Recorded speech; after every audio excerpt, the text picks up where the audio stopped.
మనం శిక్షించబడకుండా ఉన్నట్లు దేవుడు లోకానికి వచ్చి మన శిక్ష అంతయో కలువరి శిలువలో పొంది తన రక్తమంతయు కాచి మనకి పాప క్షమాపణ ఇచ్చి ఉన్నాడు. ఎవరు కూడా మన గురించి చనిపోవడానికి ఈ లోకానికి రాలేదు, కానీ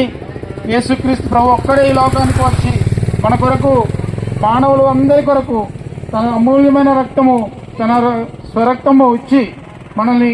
ఆ శిలువలో త్యాగం ద్వారా, ఆ శిలువలో కాచిన రక్తము ద్వారా మనకు శాంతి, సమాధానము, రక్షణ ఇచ్చి ఉన్నాడు. అలాంటి రక్షణ కావాలనుకుంటే మేము కూడా అయితే అనేకమైన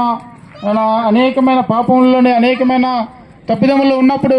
మేము యేసు ప్రభు దగ్గరికి వచ్చి, ప్రభువా నేను పాపిని, నన్ను క్షమించమని నేను అడిగినప్పుడు దేవుడు నన్ను క్షమిస్తూ వచ్చినాడు. ఎవరికైనా ఇలాంటి శాంతి, ఇలాంటి సంతోషము, సమాధానము, నెమ్మది కావాలనుకుంటే ఇప్పుడే ప్రభువా నేను కూడా అటువంటి పాపిని, నా కొరకు ఈ లోకానికి వచ్చినావు, ఈ లోకంలో మరణించినావు, ఆ శిలువలో మరణించి నా కొరకు నీ రక్తమంతా కార్చినావు. అంతేకాదు ప్రభు, నేను ఈ లోకాన్ని చనిపోతే